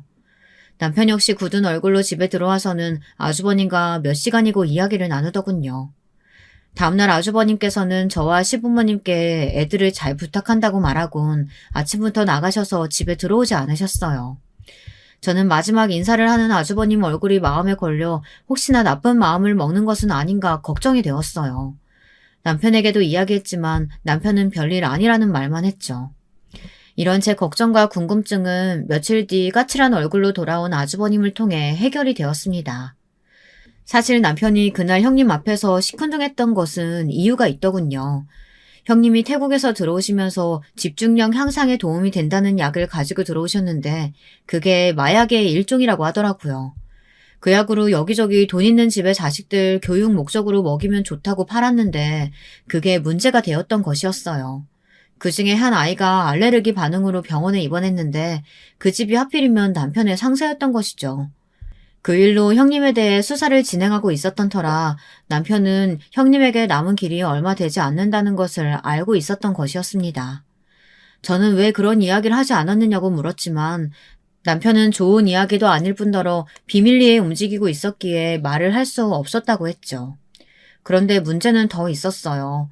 형님의 주변을 파기 시작하다 보니 아주 온갖 범죄들이 줄줄이 밝혀졌다는 것이죠. 형님에 관해 우리가 알고 있던 사실들 그 어느 것 하나 진짜가 없더라고요. 친정 식구라고 소개시킨 사람들도 다 아르바이트로 고용된 사람들이었고 아주버님이 일하는 회사는 방패막이로 세워둔 것일 뿐 진짜는 따로 있었죠. 당연히 학위도 조작된 것이었고요. 형님이 실제로 하던 일은 마약을 영양제처럼 가공해서 들여오는 것과 젊은 남자들 여럿을 두고는 그 사람들을 통해 돈 많은 집 여자들에게 잠자리를 주선하고 돈을 받는 것이 대표적이었어요. 태국에서는 여자들을 고용해 한국에서 여행 온 관광객들을 대상으로 같은 행동을 했고요. 이야기를 듣는데 온몸에 소름이 돋더군요. 형님이 저더러 술집 여자라고 그렇게 손가락질을 하시더니 본인이 하는 일이야말로 진짜 마담이자 포주였던 것이었죠. 제게 결혼식에 오지 말라고 했던 것도 혹시나 제가 자기 직원들 중 하나라도 알아볼까 싶어 걱정이 되었기 때문이더라고요. 아주버님께서는 이 모든 정황에 대해 공범이냐 아니면 이용을 당한 것이냐를 두고 검찰 조사를 받아야 했는데 그 때문에 아주버님께서 자리를 비우셨다고 하더군요. 정말이지 세상이 넓은 만큼 미친 인간도 많다는 소리가 납득이 되는 순간이었어요. 그 뒤로 어떻게 되었느냐. 당연히 형님은 구속 조치가 되었고 두 분은 이혼을 하셨죠. 아이들은 여전히 시댁에서 맡아 키우고 있고요. 주변에서는 아이들 유전자 검사라도 해야 하는 것 아니냐고 하셨지만 아주버님께선 이 아이들은 누가 뭐라고 해도 자기 자식이라고 선을 딱 그어버리셨어요. 저는 형님이 왜 우리 아주버님과 결혼을 했을까 진짜 궁금해요. 아니, 경찰 집안인 것을 모르고 있었던 것은 아닐 텐데 무슨 배짱으로 결혼을 했나 싶더라고요. 진짜 아주버님을 사랑했을 수도 있고 아니면 경찰 인맥 덕을 좀 보려는 계획일 수도 있겠죠. 어느 쪽이든 무슨 상관이겠습니까? 결론은 형님이 앞으로 차디찬 곳에 갇혀 살아야 한다는 것인데 말이죠. 마지막까지 들어주셔서 정말 감사드립니다. 여러분, 두 번째 사연 시작하기 전에 좋아요, 구독 꼭 눌러주실 거죠? 그럼 두 번째 사연 바로 시작합니다. 혈연이라고 해서 반드시 마음이 잘 통하고 끈끈한 관계인 건 아닌 것 같아요. 특히 물질 만능주의가 팽배한 요즘 시대에는 더욱 그렇고요. 그러나 기본적으로 가깝고 밀접한 관계라는 것, 그렇기에 배신이나 불화가 더욱 가슴 아프다는 것도 사실인 것 같아요. 많은 생각이 드는 이번 사연입니다. 안녕하세요. 사연 영상 보는 것을 일상의 한 가지 즐거움으로 삼은 여자입니다. 제가 나이를 꽤나 먹은 사람인데 대뜸 이렇게 사연을 보내봐도 되는 건지 모르겠지만 나이 드신 분들도 사연에 빠지다의 이야기를 종종 보내시는 것 같아서 저도 동참을 해볼게요. 여러분도 그러시나요? 저는 아무렇지 않게 그저 하루하루를 살던 와중에 문득 옛날 일이 떠오를 때가 있어요. 그 떠오르는 옛날이 저의 유년 시절일 때도 있고 나름의 청춘이랍시고 가장 빛났던 20대일 때도 있고 결혼 후에 처음 겪었던 고비일 때도 있고 뭐 그렇습니다. 그런 상념에 잠길 때면 다시는 그 옛날이 저에게로 돌아오지 않는다는 것 또한 실감이 돼서 한없이 서글퍼지곤 해요. 지나간 세월마다 분명히 저는 그 안에 있었건만 추억만 한가득 쌓은 채로 저라는 사람은 무엇 하나 대단한 점 없이 그저 나이만 들어버렸다는 게 스스로 부끄러울 때도 있네요. 잘 쳐봐야 서민층이라고 할 수 있는 수준의 집안, 3남매 중에 어정쩡한 둘째, 외모도 머리도 받쳐주지 않았던 인물이 바로 저였습니다. 타고난 것이 별 볼 일 없다면 노력이라도 따라주었어야 맞는 거겠죠. 하지만 제가 인생을 살아보니까 핑계를 대고 싶은 점은 노력이라는 건 역시 어찌 보면 재능의 영역이라는 사실이에요. 굉장히 특별한 계기를 거치지 않은 다음에야 그 노력이라는 게 갑자기 잘 발동되기란 쉽지 않은 법이더라고요. 할 일 없이 꿈만 가득한 10대 소녀였어요. 쥐뿔 가진 것도 없었고 아무런 보장도 없었건만 허황된 꿈 하나만은 컸던 것 같아요. 그러니까 성인이 되었을 때 제가 실망이 컸던 거겠죠. 어른이 되면 내 인생에 뭔가 재밌는 일이 벌어질 줄 알았는데 아니었어. 어제가 오늘이고 오늘은 내일이 되겠지. 난 정말 특별하지 않은 사람이구나. 특히 대학을 다니는 여자애들, 화려하게 꾸미고 다니는 여자애들하고 저의 처지가 확 비교되기 시작하면서부터 제가 주눅이 들었어요. 저희 집안이 경제력으로 어렵다는 점, 제가 오빠랑 남동생 사이에서 이리저리 치이며 부모님께 덜 아픈 손가락으로 살아온 게 저의 착각이 아니라 진짜였다는 점, 이런 것들이 명확해지더라고요. 남들보다 돈을 조금 덜 받는 직장이나 다니면서 하루하루 이렇게 살 거면 연애라도 제대로 해야 한다는 강박이 생겼었죠. 몇 없는 친구들을 얼마나 졸라댔는지 몰라요. 도대체 제 주변에는 남자가 없었으니 친구들에게 부탁하는 수밖에 없었네요. 대학 다니던 친구 하나가 저한테 남자를 무려 4번이나 소개시켜주기도 했었는데요. 지금 생각하면 낯부끄럽게도 그 남자들하고는 전부 안 됐었습니다. 단 한 명하고도요. 또 다른 친구가 소개해줬던 남자하고도, 그리고 직장에서 알게 된 분이 저한테 소개해줬던 남자하고도 전부 관계가 흐지부지 했었죠. 두어 번씩 만나다가 끊겼어요. 제 사촌 동생이 이런 말을 했었는데요. 만약에 스마트폰이 그 당시에 있었다면 사람 인연이 다 바뀌었을 거라고요. 예전엔 연락을 주고받을 수 있는 수단이 너무 한정되어 있었기에 마음이 있어도 어쩔 수 없이 스쳐간 인연들이 많았다는 얘기였죠. 하지만 저는 과연 그때 스마트폰이 있었다 해도 제가 그 남자들하고 잘 될 수 있었을까 의문이 들었답니다. 왠지 다들 저의 진짜 배기 인연은 아닌 것 같았으니까요. 사실 제가 일을 하다가 어떤 남자를 짝사랑하게 돼서 가슴앓이를 1년 넘게 한 적이 있었는데 그 남자가 근무지를 옮기다 못해서 어떤 다른 여자랑 교제까지 시작하는 바람에 제가 시작도 못해보고 장렬히 실연을 당했습니다. 여기까지 왔을 때 제 나이가 20대 중반이었어요. 이러다가 나는 그냥 영영 연애 따위는 제대로 못하려나 보다. 나중에 떠밀리듯이 선자리에나 나가게 되겠지. 그 이전에 오빠가 결혼한다 그럴 테고 나는 쥐꼬리보다 못한 돈을 모아놓은 것도 그때 전부 다 빼앗길 게 틀림없어. 인생 한번 허무하게 돌아간다. 왠지 자포자기의 심정이 들고 말았던 저였네요. 그런 생각을 하고 난 이후 정확히 몇 달 뒤였는지 기억이 안 나는데 아무튼 저도 기대도 안 했던 남자친구를 사귀게 됐습니다. 포장마차에서 핫바를 사 먹었던가 아니면 다른 거였던가 그런 걸 먹다가 만났습니다. 제 옆에 있길래 같이 이런저런 대화를 나눴고 왠지 느낌이 좋았어요. 음식이 코로 들어가는지 입으로 들어가는지 모르겠다는 표현은 괜히 나온 게 아니었죠. 얼굴이 잘생긴 것도 아니고 목소리가 근사한 것도 아니었는데 왜 그렇게 설레는지 모를 일이에요. 대화가 즐겁더라고요. 그렇게 시작된 인연이 결혼까지 갈 줄 몰랐기 때문에 제가 부담 없는 마음으로 남편을 만날 수 있었던 걸지도 모르겠어요. 휴대폰이 어딨나요? 그저 시간을 정해다가 서로 집으로 전화했어요. 집 전화니까 밤늦은 시간엔 전화하기 곤란해서 아침이 될 때까지 기다려야 했던 그 수많은 밤들을 기억합니다. 약속을 정하는 건 주로 데이트가 끝나고 헤어지면서 다음 약속을 미리 정했었죠. 지금 우리나라엔 카페가 천지빛깔이죠? 그런데 옛날부터 우리나라에 커피숍 많았다는 건 나이 드신 분들이라면 잘 아실 거예요. 그때도 커피 마실 땐 많았답니다. 남편하고 커피숍에서 데이트도 자주 했고 특히나 약속 장소를 커피숍으로 잡는 연인들이 많았기에 저희도 그렇게 했었죠. 커피숍으로 전화해서 파란색 잠바 입은 손님 찾는다 이런 식으로 상대를 찾기도 했었고요. 또박또박 글자를 눌러 쓴 편지도 많이 썼었어요. 지금은 찾아보기 힘든 낭만이 그땐 있었네요. 순수한 감정이 있던 시절이었죠. 남편이랑 연애에 그치지 않고 결혼까지 했기 때문에 이런 추억들이 고스란히 공유될 수 있어서 그게 지금에 와서 보니까 또 하나의 행복이었던 것 같아요. 인생이 생동감 넘치는 20대로만 되어 있다면, 기쁨과 즐거움만 담겨 있다면 삶이란 건 다채롭지 않았겠죠? 안타깝게도 인생은 정말 희로애락이더라고요. 노여움과 슬픔 또한 함께 담겨 있는 법이었어요. 적어도 저에게는 그 법칙이 적용됐답니다. 남편하고 결혼하기 전에 제 친정 오빠가 먼저 장가를 갔는데요. 아니나 다를까 제가 막연히 예상했던 것처럼 저한테 돈을 요구하더라고요. 너는 네 오래비 장가 가는데 돈도 어찌 안 보태냐? 네가 대학을 다닌 것도 아니고 여태까지 계속 돈 벌기만 했는데 남매 간의 우애가 이 정도밖에 안 돼? 너무 짜증이 났는데 심지어 부모님까지 한 목소리로 저한테 돈을 내놓으라고 하시는 걸 보니까 거스를 수가 없더라고요.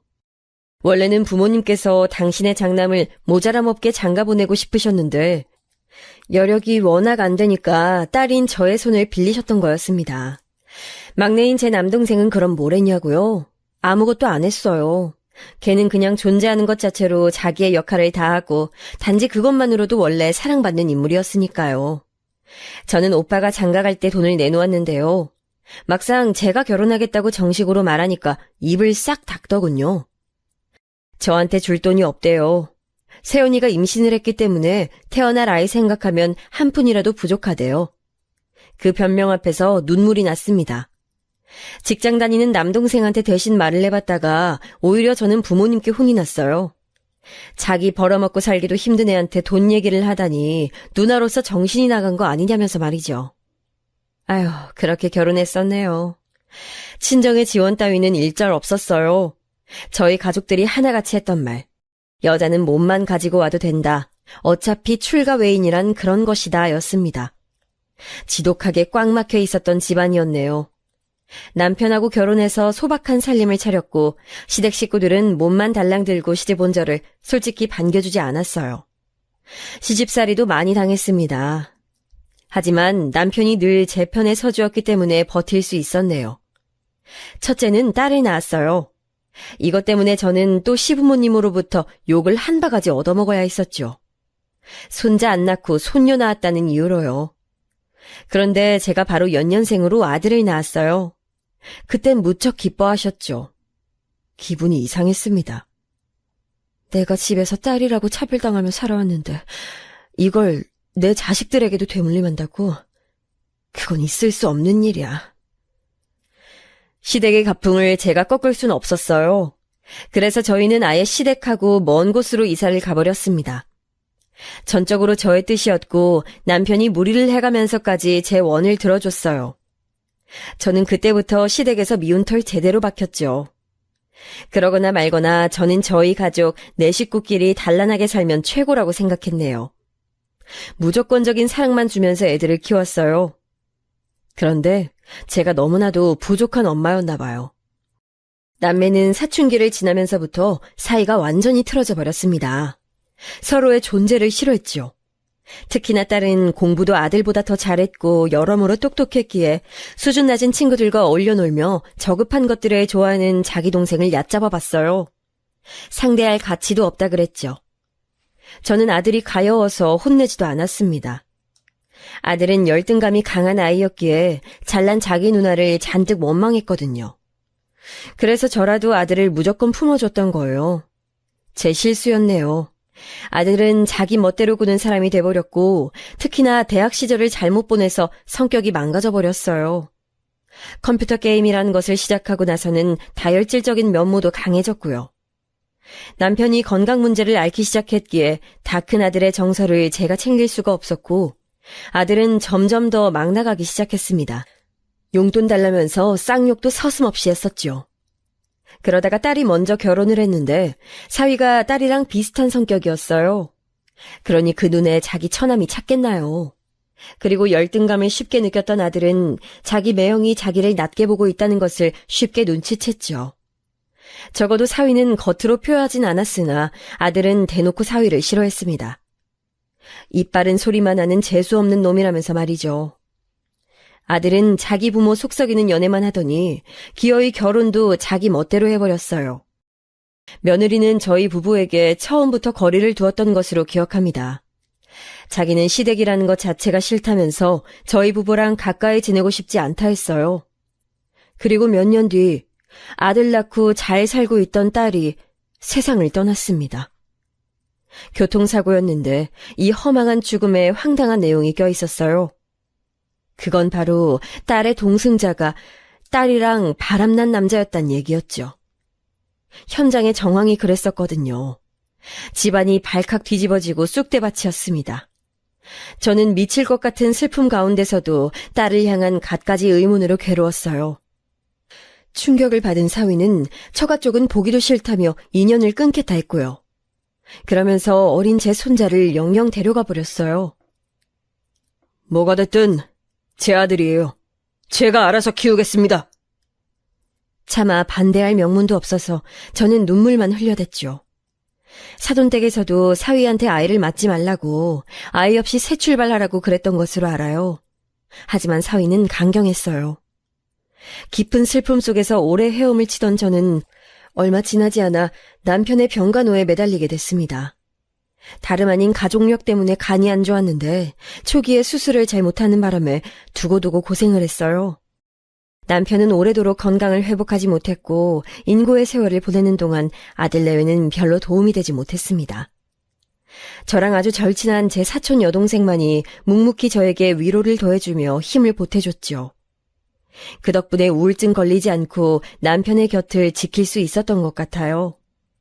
그 모든 노력이 무색하게 남편은 결국 죽음의 그림자를 피하진 못했지만 말이죠. 당신이 나와 결혼한 것을 후회하진 않을지 그런 생각들을 사실 난 많이 하고 살아왔어. 나 때문에 당신의 인생이 빛바랜 것만 같아서 미안하오. 이제 와서 그런 얘기 하지 말아요. 우리 서로가 서로의 운명이었다고 생각하며 살기로 했었으면서. 당신 참 예뻤어. 젊음 속에서 우린 빛났었는데 뭐가 그리 급하다고 아등바등하며. 남편의 눈에서는 점차 빛이 꺼져갔습니다. 세상을 떠나기 하루 전, 그날 남편과 저는 대화를 많이 나눴어요. 죽을 날 받아놓고 살던 사람들도 세상을 떠나기 직전에는 갑자기 기력을 찾아서 혼자 일어나 걷고 말도 또렷하게 하고 그런 경우가 왕왕 있다고 하더라고요. 제 남편의 경우도 그랬었나 봐요. 전에 없이 정신이 말짱해져서는 저랑 얘기를 꽤 했으니까요. 그랬기에 자그마한 위안이라도 저에게 남을 수 있었네요.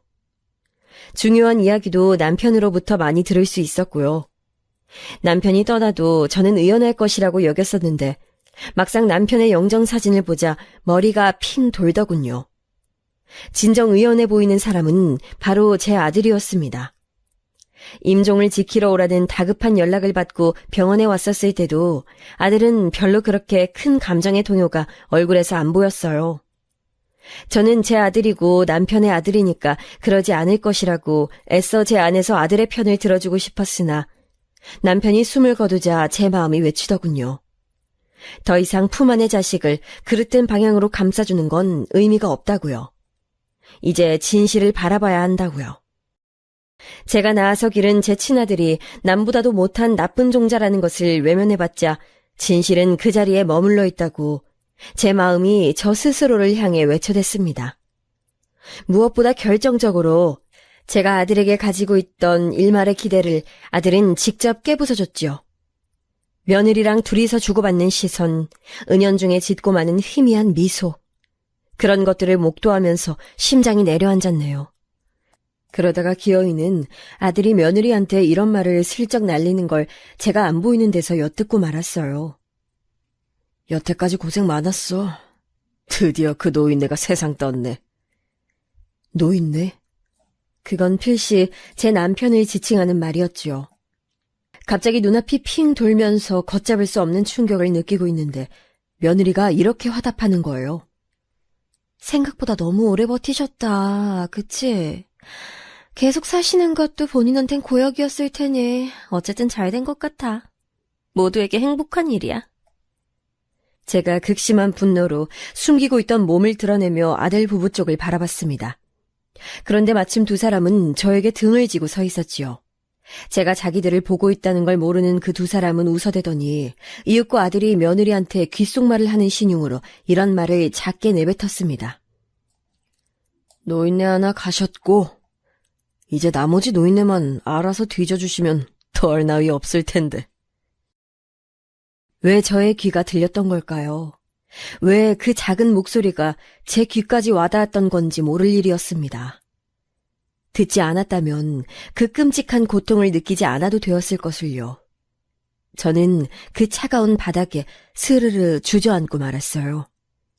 저절로 몸에 힘이 풀렸고 뒤통수가 뻐근해졌죠. 그런 저를 아들과 며느리가 발견해 주길 바랬고 동시에 제가 자기들의 진짜 본심을 알고 있다는 걸 모른 채로 지나가 버리길 바라기도 했어요. 운명은 후자의 손을 들어줬네요. 아들과 며느리 부부는 뒤 한번 돌아보지도 않은 채로 자기들끼리 쑥덕거리면서 그대로 앞으로 걸어나갔고 뒤편에 제가 주저앉아 있었다는 걸 모르는 채 저의 시야에서 사라졌습니다. 간병 앞에 효자 없다는 말, 그거 나도 안다 이놈아. 그래도 네가 그러면 안 되지. 네가 한 게 뭐 있다고. 그까짓 한 달에 얼마씩 돈 내는 것만으로도 그렇게 싫었던 거였니? 그 모든 게 그토록 지긋지긋했어. 얼른 자기 아버지가 돌아가시기만을 학수고대할 만큼. 그러면서 나까지 빨리 뒤져버리라며 바라다니. 이 천하의 썩을 놈.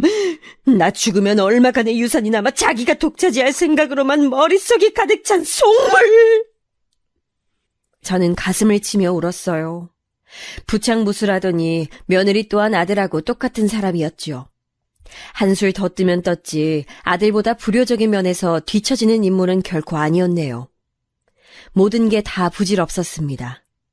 인생의 동반자는 오래 병석에 누워있다가 세상을 떴지. 착하고 인적 많던 효녀 딸은 바람난 상대랑 사고로 명을 달리했지. 그 이후로 손자는 보지도 못했지. 아들은 며느리랑 합심해서 폐륜을 벌이고 있지. 도대체가 삶의 낙이란 게 안 보였어요. 이따위 삶을 이어가야 할 이유를 찾을 수가 없었네요. 그리고 차라리 제가 죽는다면 아들놈이 일말의 후회나마 할까 싶어서 삶을 놓으려고 했었습니다. 그렇게라도 벌을 주고 싶어서요. 저는 어느새 그런 극단적인 마음을 먹고 있었고 마지막 신변 정리를 하며 얼마간의 기간을 보내기로 했습니다. 그러다 보니까 제 사촌 동생이 마음에 걸리더라고요. 비록 사는 데가 멀어져서 그렇지 마음으로는 늘 가까웠던 제 친동생이나 다름없는 존재였어요. 또한 딸이 세상에 남기고 간 저의 손자도 보고 싶었습니다. 한탄하던 저는 문득 그제서야 남편이 세상을 떠나기 하루 전에 저랑 대화를 나눴을 때 했던 얘기를 떠올려냈어요. 남편이 저한테 이렇게 말했었죠. 나 이렇게 아프기 전에 우리 영화관 가서 봤던 영화 기억나? 그 생머리 긴 여자 배우, 그 유명한 배우가 나왔던 거 있잖아. 우리가 지금은 비록 이렇게 지낸 지 꽤 됐지만 예전에 봤던 영화가 한두 편이오. 생머리 긴 여자 배우는 또 얼마나 많은데. 아, 잠깐만. 혹시 전지현이? 전지현이가 나온 영화 말하는 건가? 머리 길고 키 크고 그 늘씬한 여자 말하는 거 맞지요? 그래, 맞아. 그 이름이었네. 그 배우 나왔던 영화에서 땅에다가 편지를 묻었잖아. 나중에 봐보기로 하고. 그거 무슨 장면인지 기억이 날 것도 같네. 그래서 당신이 그 영화 보고 나서 땅에다가 뭐 묻어놓고 싶다지 않았었어? 나중에 파볼 수 있도록. 그래서 내가 그걸 실천해 왔었어. 내가 선산 땅에다가 뭘 좀 묻어놨거든. 3번 파봤었네.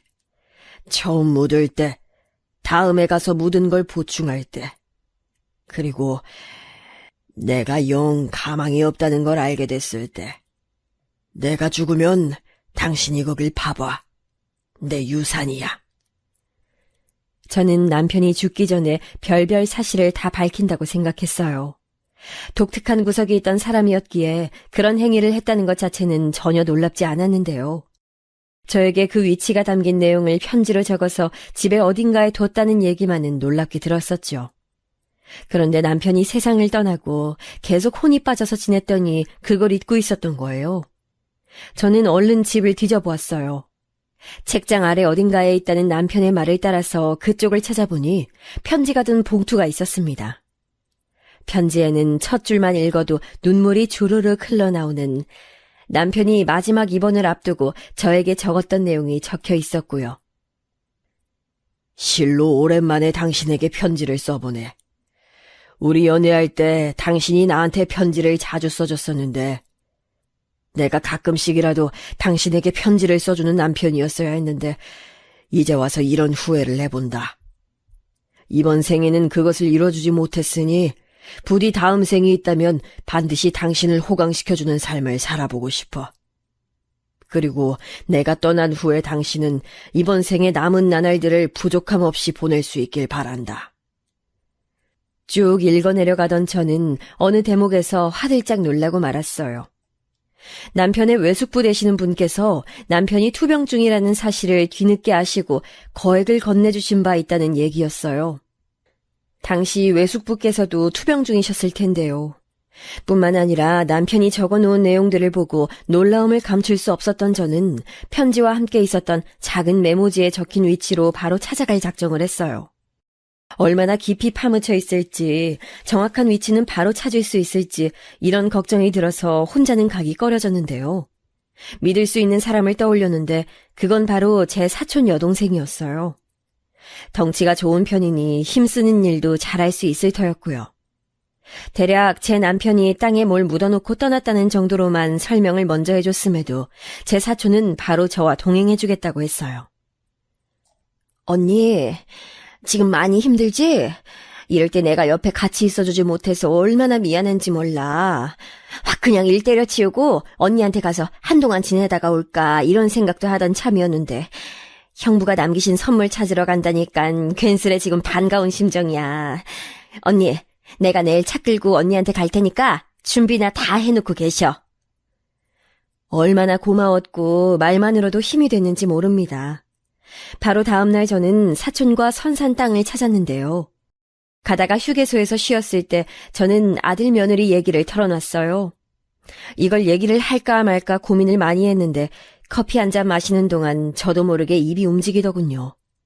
사촌은 당장 그 자리에서 펄쩍 뛰며 난리도 아니었죠. 내가 그랬잖아. 그 둘이 완전히 인간 말종이라고. 아유, 세상에. 그런데 설마 형부 떠나고 나서 그런 쓰레기 같은 생각까지 했을 줄은 몰랐네. 너무 화가 나서 미치겠다며 사촌은 눈물까지 훔쳤어요. 저 대신 울어주는 것만 같아서 제 마음이 너무 짠했습니다. 남편이 알려준 그 위치까지 가는 동안에도 사촌은 계속해서 울분을 쉬이 사귀지 못했는데요. 저랑 같이 열심히 삽질을 하면서 땅을 파는 와중에도 계속 욕을 했을 정도였답니다. 그리고 마침내 뭔가 삽 끝에 틱 걸리는 게 있다면서 사촌이 삽질을 멈췄어요. 제가 그 부름에 얼른 그쪽으로 가보니까 작은 상자가 보였지요. 어? 이거 왠지 어디서 본 것만 같은데. 아, 우리 딸이 대학 가고 나서 샀던 거야. 여기다가 목걸이며 귀걸이 보관했었고. 아유, 근데 이게 왜 여기서 나오지? 제가 그 상자를 알아보곤 당황했죠. 저희 딸이 분명 20살 때 샀던 것이었으니까요. 설마 이걸 남편이 보관함으로 활용할 줄은 상상도 못했네요. 상자를 열어본 저는 깜짝 놀라서 얼어붙어 버렸고 사촌은 외마디 비명을 질렀어요. 그 안에 든 건 바로 금이었습니다. 이게 웬 금부치들이야? 아유, 언니! 그리고 여기 있는 봉투. 이 안에 다 돈이 들었어! 어머. 아무래도 형부가 재산을 여기다 두신 게 틀림없네. 근데 비닐팩에 따로 뜬 이 봉투들은 뭐지? 이거 편지들 아니야? 남편의 외숙부께서는 췌장암으로 남편보다 1년 더 먼저 돌아가셨어요. 결혼을 안 하셨기에 자식도 없었고요. 남편한테 돈을 꿰주셨는데 남편은 그걸 이런 식으로 고이고이 보관해둔 모양이었습니다. 사촌이 이게 다 얼마치냐면서 흥분한 목소리로 이런저런 계산을 하고 있을 동안 저는 비닐팩에 들어있었던 편지 봉투들을 살펴봤어요. 상태가 안 좋은 오래된 것들이 대부분이었는데 그건 바로 제가 연애하던 시절 남편한테 써준 편지들이었습니다. 저도 가끔 살면서 옛날 그때의 편지들이 떠올랐었는데요. 살다 보니 흔적도 없이 사라졌고 다시는 찾을 수 없는 유물이라 생각했었어요. 그런데 몇 가지를 남편이 간직하고 있었고 이런 식으로 보관을 해뒀을 줄이야 상상도 못한 것이었어요. 그리고 남편이 저한테 쓴 편지도 3개 있었죠. 그걸 보니까 기억나더군요. 남편은 이곳을 총 3번 파보았다고 했던 것을요. 맨 처음 이곳에 묻을 때, 그 다음번에, 그리고 마지막에 그때마다 남편은 자기가 저한테 쓴 편지를 넣어놨었던 겁니다. 제가 그 편지들을 품에 안고 울고 있을 때 사촌이 저를 잡아 흔들었어요. 언니, 이 상황에서 뭔가를 해야겠다는 생각이 들지 않아? 그 빌어먹을 폐륜 자식 있잖아. 언니가 낳았으되 언니의 자식이라고 부르는 게 맞는지 헷갈리는 그놈. 한 방 먹여주지 않으면 언니는 앞으로 형부를 떠올릴 때마다 가슴 한켠이 답답할걸. 이 유산 그놈한테는 한 푼도 안 주는 건 물론이고 언니가 보란 듯이 떵떵거리면서 사는 거 보여줘야지. 안 그래? 아휴, 사실은 내가 속에 품고 있었던 생각인데 네가 지금 제대로 짚어주는구나. 고마워. 나 혼자였다면 그저 생각 깊숙한 곳에 처박아뒀을 거야. 근데 네가 불을 지펴줘서 진짜로 실행해볼 마음이 들었어. 내가 잘못 키운 자식 내 손으로 응징한다. 저는 남편이 남기고 간 깜짝 보물을 마주하고 나서 굳은 결심을 마쳤습니다. 제대로 일어서볼 작정이었어요.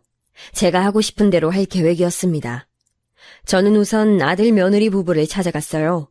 그리고 간신히 문전박대를 면했네요. 연락도 없이 늦은 저녁에 찾아왔다고 저를 현관문 앞에 세워두고 아들이 얼마나 욕을 해대던지. 어렵사리 집안에 들어갔는데 손자라는 것들은 저를 봐도 본체 만체, 적어도 자기 할머니라면 기본 예의를 차려야 하는 게 있잖아요. 그런데 학교에서 뭘 배운 건지 저를 보면서 키득거리며 웃기나 하고 인사조차 똑바로 하지 않았습니다. 제가 식탁에 가서 앉으니까 며느리는 뚱한 표정으로 물 한 컵을 내어주더군요. 내가 불쑥 찾아와서 미안하구나. 할 말이 있어서 왔단다. 엄만 휴대폰 없어? 있잖아. 전화로 하면 될 일을 가지고. 하여간, 어휴. 우리 아들은 내가 많이 귀찮나 보네. 그럼 내 부탁도 들어줄 수 없는 걸까? 네 아버지 떠나니까 너무 마음이 허하고 적적해서 너희들하고 같이 살고 싶다는 생각이 드는데. 뭐? 엄마 미쳤어? 같이 살긴 뭘 같이 살아? 우린 그럴 생각 죽었다 깨도 없으니까 택도 없는 소리 하지 마세요. 아픈 사람을 너무 오래 돌봐서 그런가. 나도 건강이 예전 같지가 않아. 혼자 살다가 무슨 변고라도 당할까봐 그래서 그래. 나 쓰러지면 누가 병원에라도 데려가줘야 할 거 아니야. 정 그러시면 요양원 들어가시면 되겠네. 알아보는 것 정도는 해드릴 수 있어요. 됐지? 요양원... 그것도 나쁘지 않지. 그럼 내가 요양원 들어가서 지내는 거 너네가 비용 부담을 해줄 수 있겠니? 이왕이면 난 시설 좋고 평가 좋은 곳으로 들어가고 싶구나. 노망 나셨어요? 치매 왔어? 우리는 먹고 죽을래도 그럴 돈 없으니까 알아서 하세요. 자식한테 물려줄 재산도 많지 않으면서 왜 이렇게 고개 빳빳하게 드시나 모르겠네. 볼일 끝나셨으면 가시든가. 며느리가 불편하다는 눈치를 자꾸만 아들에게 보내자 아들은 그에 화답하며 저를 얼른 쫓아내려 들었습니다. 저는 그 모습을 지켜보며 씁쓸한 웃음만 지었네요. 내가 낳은 자식이라고 해서 내 사람은 아닌 거구나. 이런 서글픈 사실을 받아들이며 저는 아들 며느리 집을 나섰습니다. 사방이 깜깜한 시각이었는데 저한테 조심히 가라고 말도 안 하더군요. 괜히 사람 마음 불편하게 만들고 말이야. 엄마, 다음부턴 그런 얘기 하시기 전에 10번, 100번은 고민하고 말씀해 주세요. 듣는 입장에선 난감할 뿐이니까. 그래, 알았다. 그런데 너 정말로 날 이렇게 등한시해놓고도 후회 안 할 자신 있니? 네가 이러면 나한테도 더 이상 넌 최우선순위가 아닌 거야. 제가 차분하게 말을 한 것에 대고 아들은 웃었습니다.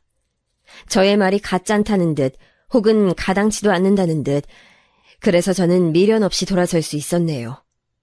어둑한 밤하늘 속의 별을 보며 저 중에 하나는 남편의 넋이 담긴 별이겠거니 이런 생각으로 멈추지 않고 전진하기로 했습니다. 제가 하고 싶은 대로 하는 것을 남편이 지켜보면서 응원해 줄 것 같았거든요. 이튿날 저는 사위에게 연락을 했어요. 어쩐 일이세요? 연락을 다 주시고. 잘 지내셨죠? 차마 연락하기 미안해서 그동안 연락을 못하고 있었는데 내가 꼭 얼굴 보고 하고 싶은 말이 있어서 그래. 나 좀 만나주겠나? 별 이유 없이 이러실 분이 아닌데 이러시면 제가 거절할 엄두가 안 나네요. 편하실 때 말씀해 주시면 제가 맞추겠습니다. 오랜만에 사위한테 연락을 한 터라 어떻게 될지 걱정이었는데 고민 없이 저를 만나주더군요. 괜히 감동적이었어요. 그리고 약속 장소에 얹을도 없이 제 손자를 함께 데리고 나와준 거예요. 간만에 본 손자는 훌쩍 자라 있었고 제가 눈물을 글썽거리는 모습을 보며 손자가 어색하게나마 저한테 인사를 해줬습니다. 예의 바르고 정중해 보이더라고요. 최서방, 우리 손자 이렇게 데리고 나와줘서 정말 고맙네. 정말로 고마워. 쉽지 않았을 텐데. 아니, 내가 이제 최서방이라고 부르면 안 되겠구나. 그럼 저를 어떻게 부르시려고요? 그냥 입에 붙으신 대로 부르세요. 그런데 어쩐 일로? 내가 정말 뒤늦게나마 장모 노릇, 할머니 노릇, 해도 될까? 나랑 어떤 교류를 해달라는 건 아니야. 오해 말고 들어. 난 단지 두 사람한테 내가 할 수 있는 지원을 해주고 싶어서 그래. 저는 천천히 숨을 고르며 몇 가지 부분은 생략하긴 했으나 있었던 일만은 지우지 않은 채 사위한테 얘기를 해주었어요. 제 아들, 그러니까 자기의 처남이 그토록 패륜적으로 굴었다는 것에 사위가 단박에 분노했습니다. 애써 험한 말을 참고 있는 표정이었으나 화가 났는지 목이 빨개지는 건 숨길 수 없이 저한테 보였지요. 사위는 저한테서 돈을 받을 수 없다고 했어요. 그 옆에 있는 손자도 어린 나이에 돈 얘기 들으면 당연히 혹했을 법한데 전혀 그렇지 않았습니다. 그러고 보니까 손자가 얼굴은 제 딸을 빼다 박았는데 하는 행동이나 점잖은 표정 같은 게 영락없는 사위 붕어빵이더군요. 사위가 자식 교육을 잘 시킨 모양이었어요. 제가 자식 복은 없어도 사위 복은 있는 것 같더라고요. 저는 남편이 무슨 생각으로 땅에다가 유산을 그렇게 남겼는지까지는 알 수 없으나 지금 현재 제가 어떻게 그 돈을 쓰고 싶은지는 분명히 알고 있다고 사위에게 강조를 했어요. 돈 받아. 자네 아들이기도 하지만 내 손자야. 그리고 이제는 정말 새 출발해. 언제까지 떠난 사람 붙잡고 살겐가. 제가 진심으로 호소하며 설득하자 사위가 눈시울을 붉혔습니다. 이제는 더 이상 여자를 만나고 싶지 않다는 핑계를 대며 재혼을 안 한 것으로 얼핏 보였으나 저는 본능적으로 알 수 있었어요. 사위는 여전히 제 딸을 놓지 못하고 있다는 사실을요. 멀쩡히 화목한 부부로 지냈는데 하루아침에 불륜 상대와 세상을 떠났다니 그걸 어떻게 받아들일 수 있었겠나요? 제 딸에게는 사위는 물어보고 싶은 것이 정말 많았을 겁니다. 그런데 상대는 이미 세상에 없으니 의문도 해소하지 못하고 내내 미칠 노릇이었겠죠. 그 가엾은 마음이 보여서 저는 사위에게 새 출발을 하라고 거듭 말해줬어요. 누군가 그렇게 말을 해준다면 본인도 용기를 낼 수 있을 테니까요. 오랜 대화 끝에 사위는 제 뜻을 따르기로 했습니다. 제가 건네는 돈을 받기로 한 거예요. 대신 한 번에 주는 게 아니라 다달이 매월 주는 것으로 했습니다. 그리고 최소 한 달에 한 번은 제가 앞으로 손자를 만나는 것으로 했어요. 얼마나 기뻤는지 몰라요. 남편 떠나고 나서 처음으로 그때 한박 웃음을 지어보았네요. 사위와 손자에게 돈을 주고 그 다음은 당연히 제 사촌 여동생에게도 돈을 떼어주었어요. 제 사촌은 무조건 안 받겠다고 강경한 태도를 고수했으나 제가 더 막강했습니다. 너는 나랑 평생 갈 거잖아. 이 돈 얼마나 된다고. 이거 너 주고 내가 평생 너한테 돌봄 받으면 내 쪽이 남는 장사지. 이런 장사 속으로 너한테 돈 주는 거다. 어쩔래? 제가 우겨대니까 별 수 없었던 거죠. 결국 사촌은 항복을 선언했네요. 그리고 저는 남은 돈으로 이사를 갔어요. 평수는 전에 살던 집과 거의 같았지만 훨씬 더 고급스러운 곳으로요. 집을 판 돈으로 그 집을 구하는 건 어림도 없었으나 저에게는 보탤 수 있는 자금이 있었으니 가능한 일이었죠. 이사하고 나서 정신없이 살다 보니까 금방 남편의 기일이었어요. 첫 기일은 무조건 챙겨야 한다는 생각으로 납골당을 찾았고 제 예상보다 많은 가족들이 모였습니다. 예의상 전화로만 시간 내서 가겠다고들 하는 줄 알았는데 많이 와줬더라고요. 같이 모여서 점심 식사하면서 근황을 나누었는데 다들 제 사위랑 손자를 어리둥절하게 쳐다봤지요.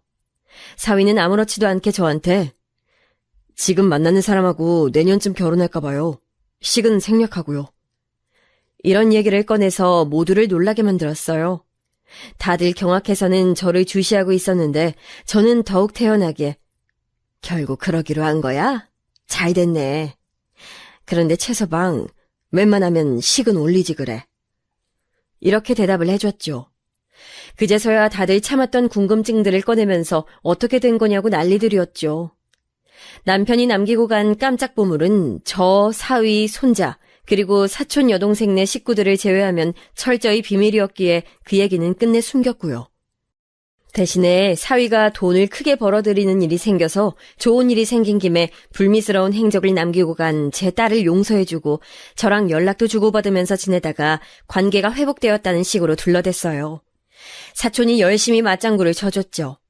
다들 깜짝 놀라면서 자기 아버지 기일임에도 머리털 한 올 안 비추는 제 아들 얘기를 꺼냈습니다. 그 되바라진 자식은 요즘 회사에서 사정이 안 좋은 모양이던데. 에휴, 그런 때일수록 이런 기일은 더 챙겨야지. 오히려 핑계를 대면서 자리를 빠져? 옛날에는 그렇게까지 글러먹은 놈인 줄 몰랐는데 시간이 지나니까 이렇게 다 드러나네. 수군거리는 걸 저는 그저 듣고만 있었어요. 다들 입이 근질거린 모양이었으니 어떻게든 이야기가 흘러나갈 거라고 생각했는데 역시나였습니다. 누군가 입이 간지러워서 아들한테 연락해서 얘기를 해버린 거예요. 아들이 저한테 연락을 해왔는데 무려 근 1년 만이었죠. 엄마! 매형이었던 놈이 재혼한다면서? 내가 그럴 줄 알았다. 내가 말했지? 근데 그놈 부자 됐다는 게 정말이야? 그럼 엄마도 혹시 콩고물 좀 주워 드셨어? 적당히 배부를 만큼만 주워 먹었지. 뭐라고? 엄마, 일단 좀 만나자. 엄마가 우리 집으로 오실래? 편하실 때 오셔. 글쎄, 내가 건강이 안 좋아서 거기까지 가기는 좀 무리인데. 엄마답지 않게 왜 이래? 그 사이에 많이 변하신 것 같네. 그럼 내가 엄마한테 갈게. 내일 몇 시쯤 가면 될까? 너, 나 사는데 어딘지는 알고? 내가 그럼 엄마 집도 까먹었을까봐? 나 그 정도는 아니야. 내비 안 찍고도 찾아갈 수 있어. 그래, 알고 있었구나. 아는데도 안 찾아왔던 거였구나. 그럼 그렇지. 그래도 다행이네. 덕분에 네가 헛걸음한 적은 없어서. 나 이사 갔다. 그리고 이사 간 집은 너한테 알려줄 생각 없어. 찾아오지 말어. 이사를 갔다고? 언제? 아니, 어디로? 왜 안 알려주는 건데? 내가 설마 아버지 기일 안 챙겼다고 삐지신 건 아니지? 아유, 속 좁게 시리. 됐으니까 그냥 돈이나 붙여줘. 내 계좌 엄마한테 지금 문자로 보낼게. 얼마 줄 수 있어? 아들의 말이 끝나기가 무섭게 제가 큰 목소리로 웃어젖혔어요. 눈물이 맺힐 정도로 크게 웃었습니다. 제가 한참을 웃자 아들이 당황스러워하면서 그제야 눈치를 챈 듯 했습니다. 네 아버지가 말이야, 생전에 최서방한테 도움을 많이 줬었어. 넌 몰랐겠지. 밖으로만 놔두는 후레자식이 너였잖아. 예전에도 지금에도 넌 어쩜 한결같이 후레자식인지. 아무튼 최서방이 그 덕분에 돈을 꽤 만지게 됐는데 네 아버지 돌아가시고 나서 뒤늦게 은혜 갚겠다고 나한테라도 잘해주지 뭐니? 그렇게 된 거였다고? 그럼 나는 왜 엄마만 이득을 봐? 넌 우리 집 식구가 아니니까 그렇지. 네가 네 아버지 세상 떠났을 때 얼마나 좋아했었니? 그리고 나 또한 빨리 뒤져버리길 바랐었지. 뭐? 엄마가 그걸 어떻게... 아니야. 나 안 그랬어. 갑자기 왜 나를 모함해? 네가 부정해봤자 너나 네 처나 전부 구제불능인 걸 나뿐만 아니라 이제 모두가 안단다. 애쓰지 마렴. 난 너에게 분명 먼저 손을 내밀었었고 그걸 거절하다 못해서 날 떠밀어버린 게 바로 너야. 그때부터 넌 내 아들 아니었다. 엄마, 나 지금 너무 당황스럽네. 다 그렇다 쳐. 근데 내 자식들은 엄마 손주들이잖아요.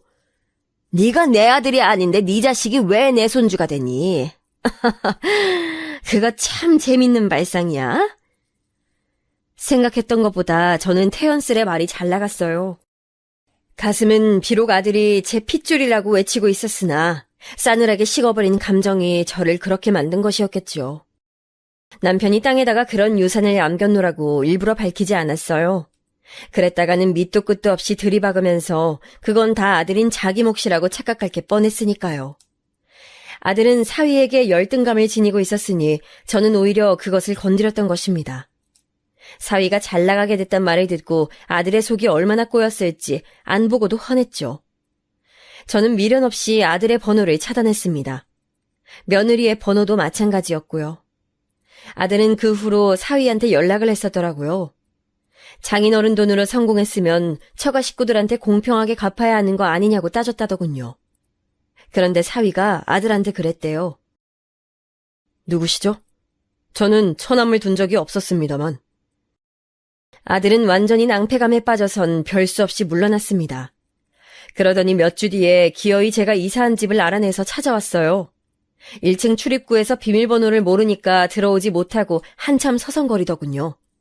제가 마지못해서 내려가 봤더니 저를 보자마자 화가 난 얼굴로 뭐라고 말을 하려던 아들은 저의 차가운 표정을 살피고는 갑자기 기가 죽어 주춤하면서 바닥에 무릎을 꿇었어요. 엄마, 잘못했어요. 제가 다 잘못했습니다. 무조건 죄송합니다. 그러니까 저 좀 도와주세요. 제가 요즘 사는 게 너무 힘들어서 그래요.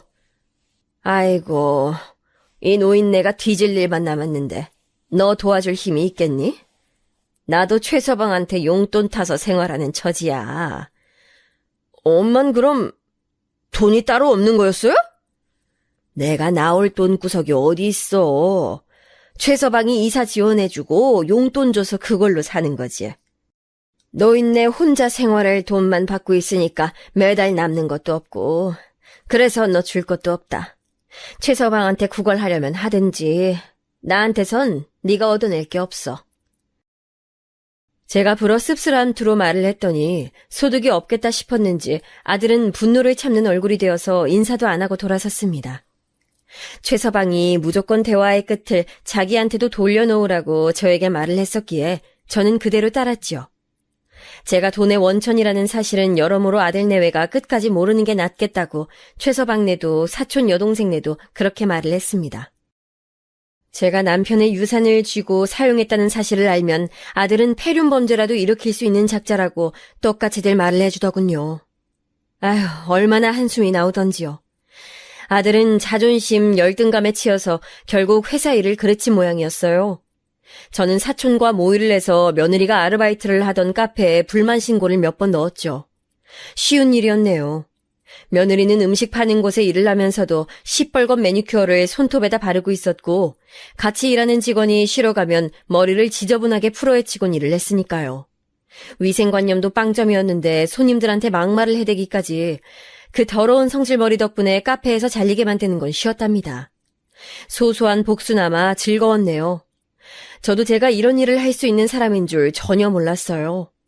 며느리가 애들 데리고 길에서 옥신각신하면서 걸어가는데 때마침 제가 그 모습을 발견하고는 옳다커니 싶어서 일부러 그 옆으로 가봤었죠. 조수석 창문을 내리면서 말을 걸었습니다. 아는 얼굴인가 싶었는데 맞았네. 내 마음속 호적에서 파버린 아들놈만 아니었어도 우리 며느리하고는 잘 지냈을 텐데 여러모로 아쉽다.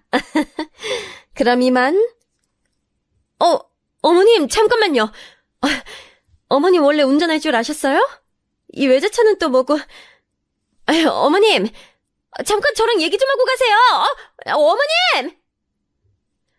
저를 목이 터져라 부르는데 그러거나 말거나 저는 출발해버렸고 거울로 며느리의 모습을 지켜보며 쾌재를 불렀네요. 그 뒤로 아들 내외는 부부싸움을 시작했던 것 같아요. 제가 했던 말이 며느리는 계속 마음에 걸렸던 모양이었죠. 그러다가 서로에게 책임을 전가하면서 아주 개싸움을 벌인 듯 싶었습니다. 둘 다 인성이 개차반이니 싸우는 것도 남달랐나 봐요.